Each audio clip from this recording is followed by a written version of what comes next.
We are today looking at Joshua chapter 14 and 15 and really the story of Caleb. And so prior to this, we really called this study the formation of Israel or the identity of Israel.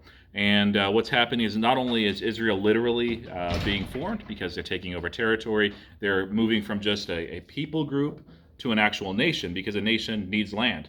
And this is a promised land that God had allotted them. But they're also beginning to understand much of what was said previously in the Torah, especially in Deuteronomy, about who Israel would be as a people. And before, it was very easy for Israel to have this ethnic identity where it was like, well, we're the children of Abraham from the line of Jacob, and we're the 12 tribes. And so it's a very ethnic-centered identity. And of course, yes, they have faith in the Lord.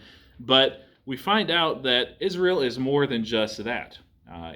So in the book of Joshua, it really hammers that down. And so first, of course, as the Israelites crossed over the river of Jordan and they sieged Jericho, there was a young lady there, Ruth, who had faith. And she had great fear of the Lord, but also faith as well that God would carry out and confirm his promises, perhaps even more so than most Israelites of her day. And that faith ended up literally saving her and her family. As they went into the house, they had that red cord that they tied outside the window, and every single time the Israelites would walk around Jericho, they would see that cord, and they were instructed as they were going into the city to preserve Rahab and her family. And of course, Rahab is in the line of David, that we actually get to see that in the genealogy. So she moves from no ethnicity that's tied at all to Abraham in any way, shape, or form to being very much so an Israelite. And of course, the next story that we saw was a story of Achan. And of course, the city was devoted to destruction. And so that meant that the Israelites were not to take any spoils whatsoever at all.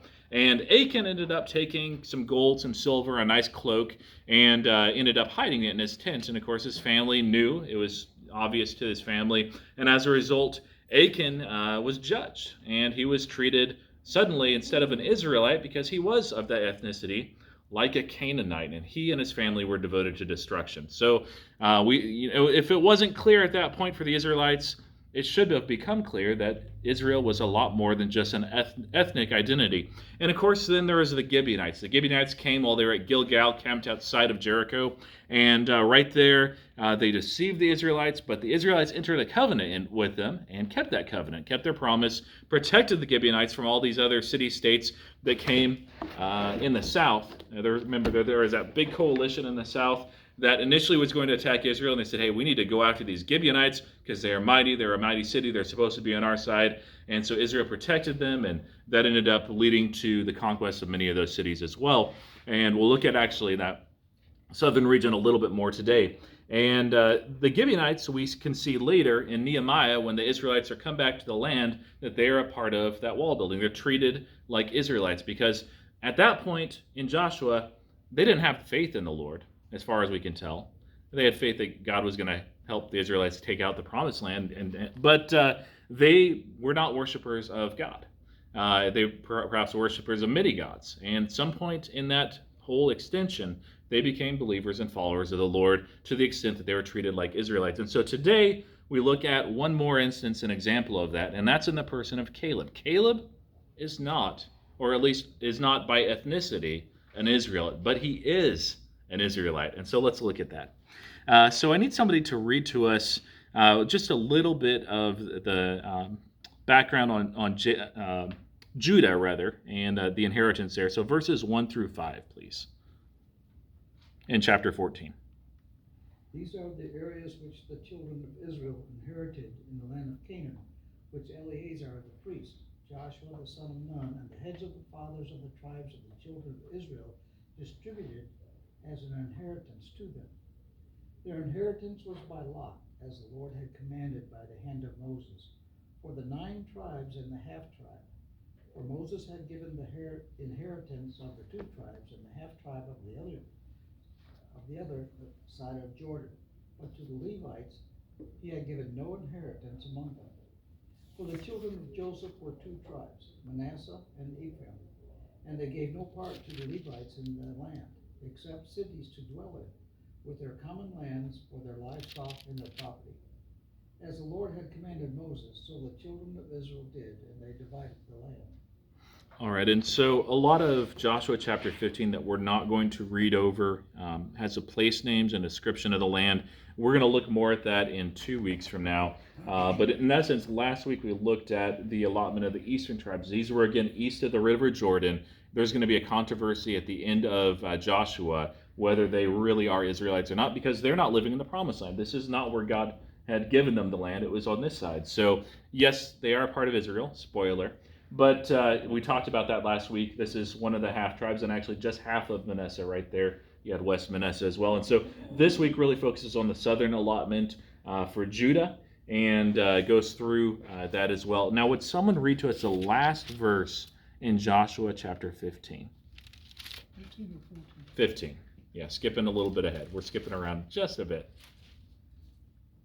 As for the Jebusites, the inhabitants of Jerusalem, the children of Judah could not drive them out, but the Jebusites dwell with the children of Judah at Jerusalem to this day. So with Jerusalem itself, they defeated actually a couple of times a coalition from Jerusalem, but it was difficult to take, and it wasn't actually taken until David's time.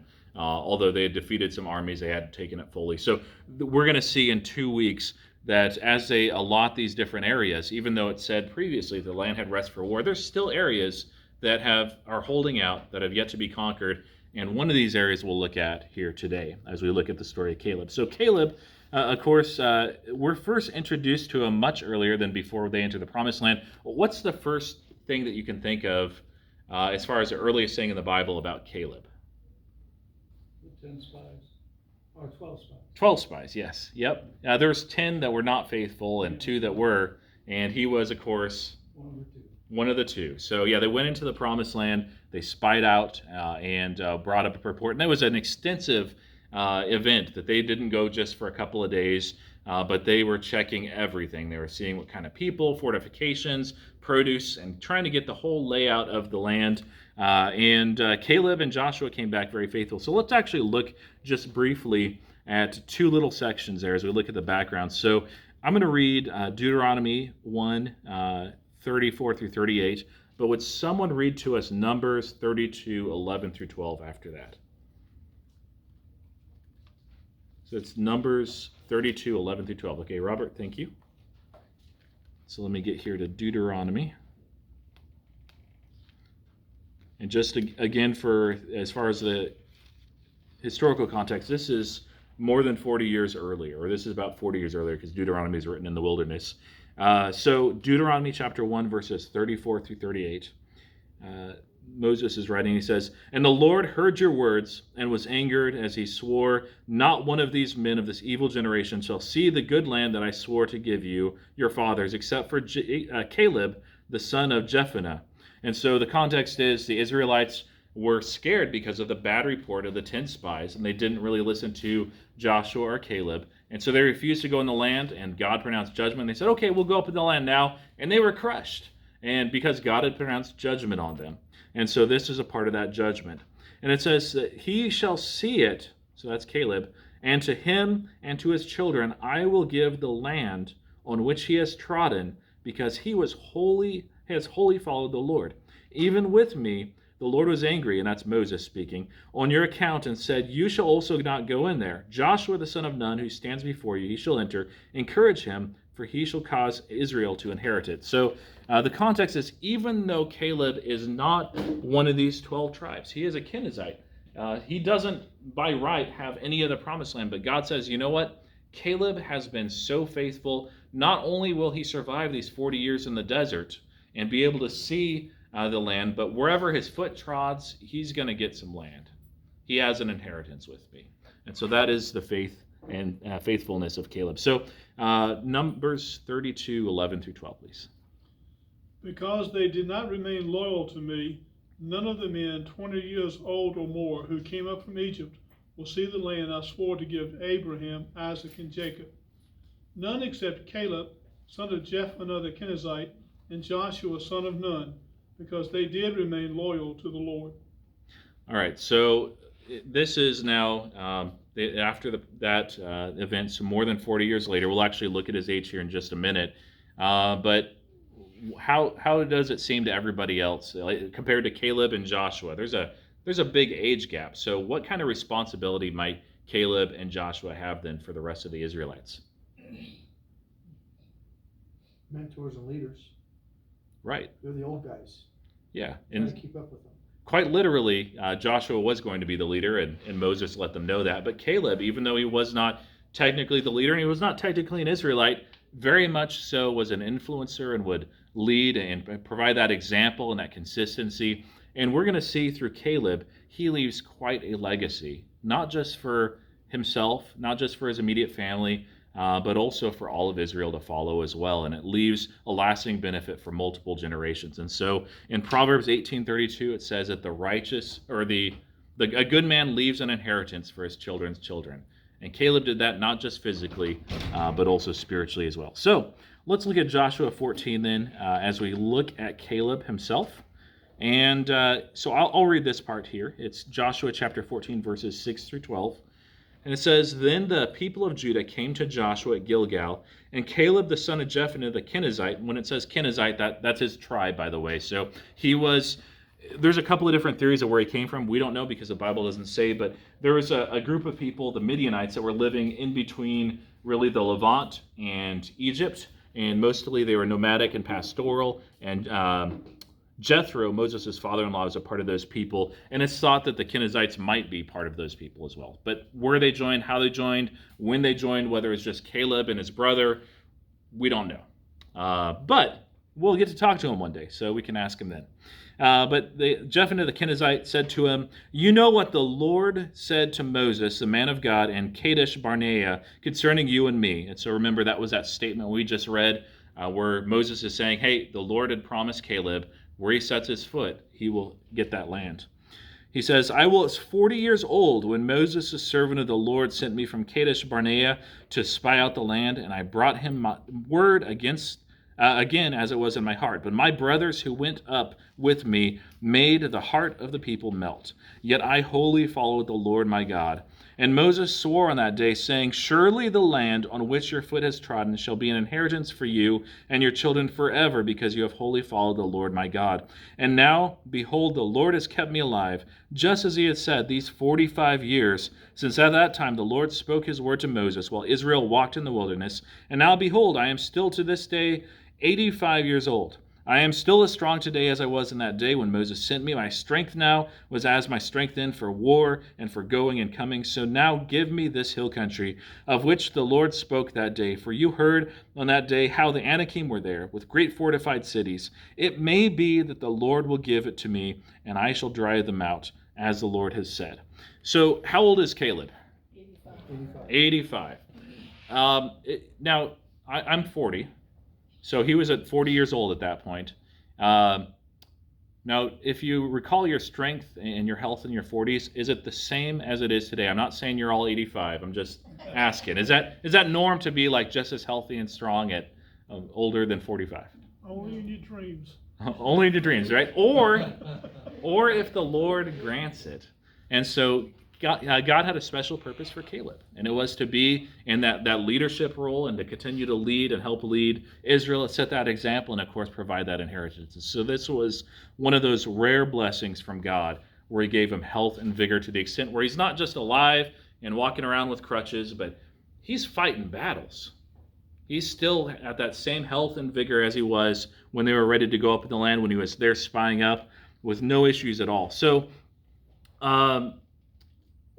what did Caleb want? What was his request with Joshua? Give me what was promised to me. Why would he want that, though? Because he's 85. If he lives as long as Joshua, he might have another 30 years, but likely he won't. So what does it matter to him? He's 85. For inheritance for his children. Yeah, he's not just looking at it for himself, but he wants to leave something behind for his family as well when he's gone. And that's... It was also God's promise to him. He's like, I want the promise. Yep. I want that promise. Yeah. And he actually goes, if the chronology lines up, the book of Joshua is not 100% lined up chronologically, but by theme. But it seems like because the allotments or have already been given out here. This was in Moses' time, and it's starting now with Judah. He's like, hey, Joshua, before you give more land and you say that it belongs to all these people, you remember that promise 45 years ago through Moses, when Moses was there, that I would get some land? I'd like to see that honored. And that's a reasonable request. So how did Caleb describe the land that he was requesting? It's a hill country. Right. Yeah, it's very hilly. I'll actually show you where it is. So they are here at Gilgal, so somewhere near Jericho. I don't think it's that Gilgal. I think it's over here. And you have Hebron that will be taken over, and you can see the terrain. It's more mountainous in this area. And then Debir is mentioned. We're not exactly sure where Debir is. Whenever it has a white dot on this map, it means it could be there. Not 100% sure, but Hebron was a pretty large city. And so that was the area that they were going to take over, very hilly. And what were the inhabitants like? How were they described? They were giants. Yeah. Now, do you remember the report of the Israelites, those 10 naysayers that were the spies, when they came back? How did they describe the inhabitants? They're giants and we are grasshoppers in their eyes. Yes, and the earth devours the inhabitants there. So those spies might have seen these same people. In fact, it kind of makes sense from where they were initially, that they would have spied out this area. And so a lot of those people were like, saw the scariest, biggest, strongest, most massive people up in these hills, and came back with like, hey, we can't take those guys. And Caleb's like, come on, we got a great big God, we can take them. And everybody's like, no, we're not going to do that. We'll be destroyed. We'll be devoured. Our children are going to die. This is horrible. And Caleb's like, man, we got to have faith. He did not lose that vision or faith in 45 years' time. He still had that same faith that God could do that. So, Dave. It says there in 14, Hebron became the inheritance of Caleb. Does that mean he found the city, or a part of that city became his? It became his. Yeah, he took it over, and that was for So Caleb he and his became the family. leader of that city? Well, they had taken it completely over, and Okay. so They devoted. conquered it. Yeah, they devoted the inhabitants to destruction, and that was part of Caleb's legacy, and go to his family all the way through. So, Okay. as part of Judah, they're still kind of adopted in the tribe of Judah because they're in that land of allotment. But yeah, that's kind of where they were. So this was not Caleb coming up to Joshua and saying, hey, we've already conquered this really nice land and we did it all together. I'd like a piece of that. And I'm 85, so I'm just going to kind of, sit back and enjoy what we've already done. Man, he's got a vision for the future, and he hasn't picked the easy area to conquer. He's picked probably the hardest spot, because the Anakim that it mentions are those very massive, strong people. And how did it describe the cities themselves? Large fortified cities. Right. So these are in this time period in the Levant. There are a lot of smaller cities that just are villages that don't really have walls. But Jericho was an exception. And here in the foothills, man, they are fortified. They have big walls. They are strong. They are on their guard for whatever reason. There's a lot of raiders that historically lived south of this area and would come up and raid periodically. So that might be part of the issue. But yeah, this is the strong. The strongest of the strong. And so an 85-year-old saying, hey, you know what? We're going to take this land. Why did he have faith that they could do this? Because he's not asking the entire army in all of Israel or even for extra troops. He and his family basically are the ones that are going up in that area. And there's probably hundreds of people that are going with him, but it's not the 40, 50, 60,000. God had told him that he would help them to chase out all the enemies. Yeah. He Yeah. had a promise. He was looking at God's strength and not just his. And so at the end of verse 12, he says, it may be, in other words, Lord willing, that the Lord will be with me, and I shall drive them out, just as the Lord has said. So he's like, you know what? God told me, he promised. Didn't promise these specific people, but it may be that he'll fulfill this. And he had faith that God was going to provide it. So he's like, you know what? Give me the hardest task and the assignment, the hardest place, these foothills and these massive fortified cities with these massive people, and we'll take him if it's the Lord's will. Man, that's incredible faith. He has not lost anything at this point. So what words would you describe Caleb's faith by? Unshakable. Yeah. What else?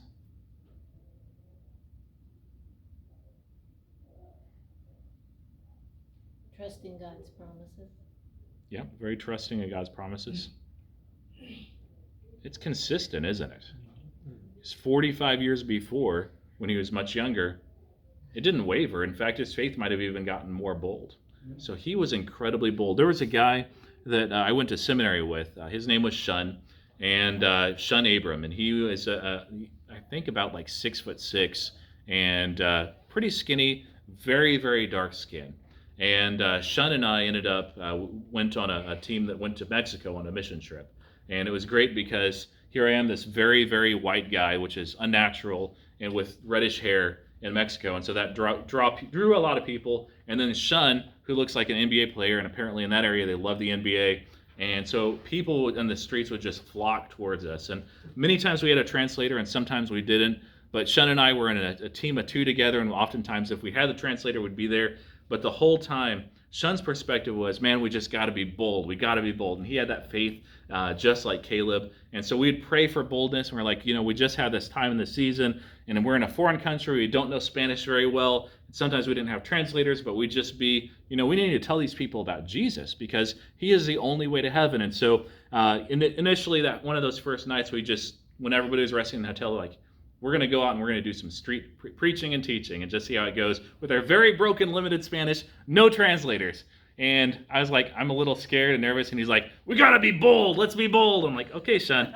So then it ended up that was, I think, a 3 or 4 day mission trip. And we saw God bring a lot of people to him, especially up in one of the villages we were at. But we were not in a nice, tourist area of Mexico.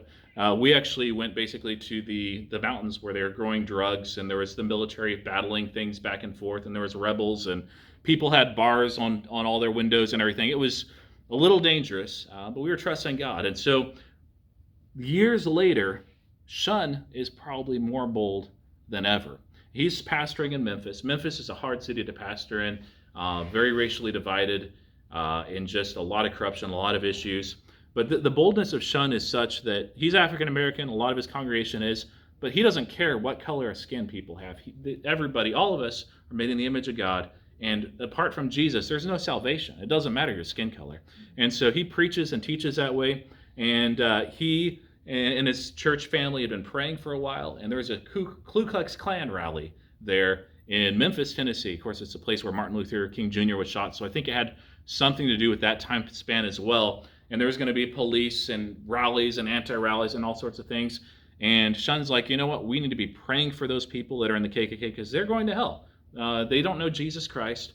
And we need to love on them, pray for them, and tell them about Jesus. And so he actually went there and started preaching and talking as an African-American guy to all these Ku Klux Klan people, and some of them listened. I don't know that they ended up coming to know the Lord, but there was this great shot that the media actually... They did something good. They got something right where they showed him and this KKK guy giving each other a big bear hug. They weren't wrestling. The guy was just so thankful and almost in tears because of what my friend Shun was doing. That's the boldness that we saw with Caleb. It's a boldness that can change the world. It's a boldness that sees that great vision, not because Caleb's like, hey, look how great I am. But he sees that he serves a great big God, a God that keeps his promises, a God that never fails, a God that despite what that might look like in the world and how difficult and dangerous and challenging it is, he's like, you know what? God's got this. And so Caleb wanted to just be a little part of that. And so let's read Joshua 14, verses 13 through 15, just those few verses here.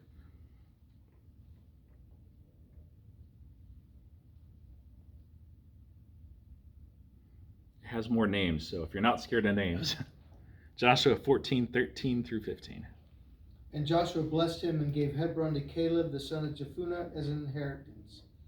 Hebron therefore became the inheritance of Jacob the son of Jephunneh the Kenizzite to this day, because he wholly followed the Lord God of Israel. And the name of Hebron, formerly Kirjath Arba, Arba was the greatest man among the Anakim. Then the land had rest from war. And Arba, I believe, means 4 as well, and so he had 4 massive sons as well. But the Kiriath, that's a word that's you're going to see here just a little bit as well in Joshua 15, and in some of these other areas where land is allotted. Basically, think of that as village. the village, city, town. So it's like Kirathville, sort of. No, it'd be Arbaville. Got it the other way around. Not an Arby's there. It's named after Arba. So the inheritance has been given. Is the land Caleb's? Has he taken it yet? No. Not yet. Yeah, that's the way that some of this inheritance works. Some of these areas that are handed out, it's like, hey, we already have conquered the land. This is now yours. But others, it's kind of like how God promised Abraham. He's like, hey, this land is yours. But for the Israelites, it's like, go and take that. Now, some areas, like we just read earlier with Judah, they didn't drive out the inhabitants, the Jebusites in Jerusalem. But we're going to see the faith and faithfulness that actually goes into action for Caleb. So skip over to Joshua chapter 15, and we're going to look here at 6 more verses. Joshua 15, verses 13 through 19. And part of this story here in Joshua 15, 13 through 19 is also repeated in Judges chapter 1, basically word for word. So would someone read to us of Joshua 15, 13 through 19? Now to Caleb the son of Jephunneh he gave a share among the children of Judah according to the commandment of the Lord to Joshua, namely Kirjath Arba, which is Hebron. Arba was the father of Anak. Caleb drove out the 3 sons of Anak from there, Sheshai, Ahiman, and Talmai, the children of Anak. And then he went up from there to the inhabitants of Debir. Formerly the name of Debir was Kirjath Shepher. And Caleb said, he who attacks Kirjath Sepher and takes it, to him I will give Akshah, my daughter, as wife. So Othniel, the son of Kenaz, the brother of Caleb, took it and gave him Akshah his daughter as wife. Now it was so, when she came to him, that she persuaded him to ask her father for a field. So she dismounted from her donkey, and Caleb said to her, what do you wish? And she answered, give me a blessing. Since you have given me land in the south, give me also springs of water. So he gave her the upper springs and the lower springs. All right, so Caleb is given this land. He's given Hebron specifically, and they end up taking out and taking over Hebron. And right after that, they say, all right, mission accomplished. We're done. Let's build homes and houses, and that's it. Right? No. Not. Yeah, we don't know exactly where Debir is. It's somewhere near. It's in the foothills as well. But Caleb is not content with just taking the large city in the area. This is the most populous city as far as archaeology can tell. But they end up going and attacking Debir and taking that over as well. So there's a large swath of land that they've taken over from the children of Anak, the Anakim, the very large, gigantic people. And we can see that Caleb's boldness is contagious, because who approaches him right after? Actually, first, it mentions Othniel there in verse 17. And how did Othniel show boldness? He went and took the city. Yeah, He Caleb brought had her a prize and probably liked her. Yeah, Caleb had a daughter, and he's like, hey guys, when we take this city, the person that actually leads that up, he's going to get my daughter in marriage. He wanted, I don't know if it was just like, man, I don't like my daughter much, we want to get rid of it. No, probably not. But I think that Caleb was looking for a guy just kind of like with his character, with that same boldness that would be able to take that initiative and take care of his daughter. And it's very clear that he loved his daughter very much. Now, Othniel, before we leave this point, if you look at Judges, in Judges chapter 3, we won't look there now, but the very first judge, you can guess it because I've made it obvious, is Othniel. And this is his brother's son. So this is Caleb's nephew, and it was not wrong in any way at that point, because the genetic code had not been so scrambled for a nephew of yours to marry your daughter. So that's exactly what happened. So Othniel was both his nephew and also his son-in-law. But that legacy will continue in Othniel. And as you look at the book of Judges, almost all of the judges, especially the later judges, have huge, massive character flaws. Othniel has none that was reported. He just was there. He rescued Israel. And is Othniel an Israelite? No. No, but also, Yes. yeah. So by genetics, no. But he's been treated like an Israelite, and he leads and saves and rescues Israelites when they need one most. He is that leader that steps up. When Joshua dies at 115 years of age, there's no like de facto leader at that point. And so these people come in, they take over the land. And Othniel, he's used to seeing that initiative, that drive, that boldness, that faith that Caleb has. And he's like, you know what? God's got this. And he leads the Israelites and rescues them. Okay, so the faith and the boldness continues. And so right after that, you have that daughter that Caleb promised in marriage. And this is right, the idea is, it says that, let's see, he gave his Aksa, names are hard, his daughter as wife. And when she came to him, she urged him to ask his father for a field, and she got off her donkey, and Caleb said to her, what do you want? And so the context is, this is as they're getting hitched, and she is going to her husband's household now, and so she is leaving where she lived with Caleb, and so she's leaving away, and she's like, hey, Dad, I'd like a wedding gift, please. And what does she ask for? Water. I want water. You think that that's just kind of, nobody really wants that kind of land, or why would this have value? Growing crops and stuff, Right. feeding, not feeding, but giving your family liquid. And this area is near or sometimes considered part of the Negev, and the Negev is more arid, more dry. Like you would get water and rain, but there would be seasons where you wouldn't, and those springs would be invaluable. And so she has boldness to come to her dad and be like, hey, Dad, I know it's not common for the girls to inherit, especially if there's other boys as well, but since I'm getting married, I'd love to have some land. Give me this really valuable land. Man, that's a bold request, right as she's getting hitched. And so he says yes, and he gives it to her. That inheritance is hers. And so that is a legacy that you can see that extends through Caleb's family line. Yes? Would the water also be a source of income? Did they sell water? Let's say people traveling through? Maybe.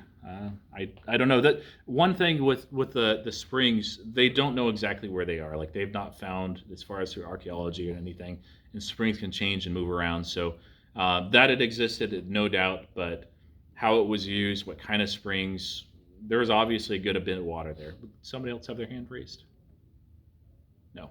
Okay, so what would you describe Caleb's legacy, the inheritance that he's leaving to his family? What would that be? Well, it's not just the land and the city and the towns around there, but it's also that legacy of confidence and strength and trust and belief in the Lord that, hey, if God says he's going to do something, then he's going to get it done. We need to be available for him to do it through, Right. if that's what he chooses.